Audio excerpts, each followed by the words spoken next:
बिस्मिल्लाहिर्रहमानिर्रहीम। रोज़े के मसले से मुताल्लिक़ ये वीडियो बतौर ख़ास मुस्लिम बहनों के लिए है। जैसा कि खुदा की कुदरत का निज़ाम है कि हर महीने ख़वातीन और औरतों के कुछ दिन ऐसे होते हैं कि जिनको हम पीरियड टाइम और माहवारी के दिन कहते हैं, जिन दिनों में ख़वातीन और औरतों के लिए नमाज़ पढ़ना, रोज़ा रखना और कुरान मजीद की तिलावत करना ये जायज़ नहीं होता बल्कि हराम होता है। लेकिन इन दिनों में इन चीज़ों के अलावा अगर वो कोई दुआएं पढ़ना चाहें या वज़ाइफ पढ़ना चाहें, तस्बीहात पढ़ना चाहें, कोई कलमा पढ़ना चाहें तो इसकी बिल्कुल इजाज़त है, वो कोई गुनाह नहीं है। जैसे सुबह शाम की दुआएं हैं, सोने से पहले की, बाद की, बैतुल खला में जाने की, आने की, खाने से पहले की, बाद की, ये तमाम तर दुआएं वो पढ़ सकती हैं। सिर्फ नमाज, रोज़ा और कुरान मजीद की तिलावत नहीं कर सकती हैं। रमज़ान से मुताल्लिक़ बतौर ख़ास मसला ये है कि अगर कोई खातून ऐसी है कि वो रोज़े रख रही थी, पहला, दूसरा, तीसरा रोज़ा वो रख रही थी, किसी रोज़े के दौरान उसका यही टाइम शुरू हो गया, यानी माहवारी शुरू हो गई, पीरियड टाइम शुरू हो गया, दिन के 8 बजे हो गया, 12 बजे हो गया, 3 बजे हो गया, जिस वक्त भी हो गया, अब उसका रोज़ा टूट जाता है। अब रोज़ा टूटने के बाद वो खातून अगर खाना पीना चाहे तो खा सकती है। शरीयत की तरफ से इसमें कोई मुमानात और रुकावट नहीं है। अगर उसका खुद जी नहीं चाह रहा है रोज़ा टूटने के बाद भी न खाने का न पीने का तो कोई हरज नहीं है।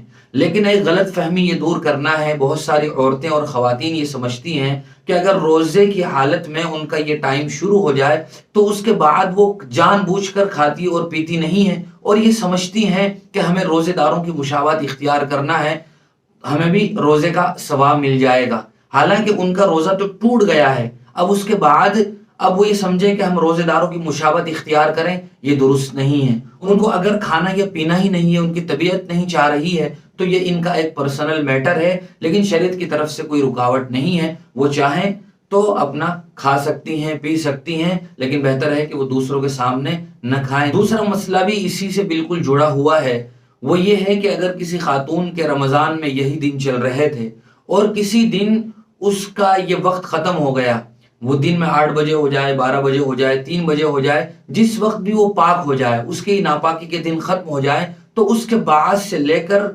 शाम तक यानी इफ्तारी के वक्त तक उसके लिए रोज़ेदारों की मुशाबहत इख्तियार करना ज़रूरी है।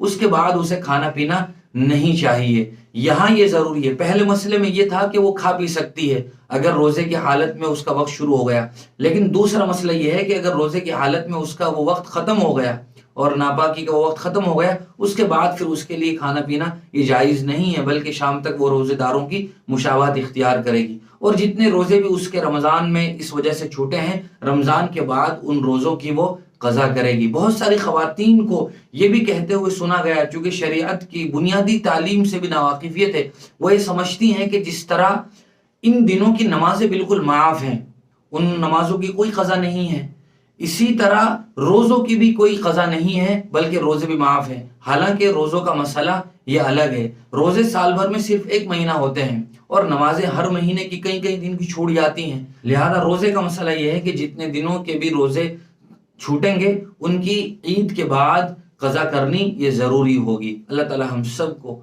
सही समझ नसीब फरमाए। अगर आपको ये वीडियो पसंद आई है तो इसको दूसरों के साथ ज़रूर शेयर करें। जज़ाकल्लाह।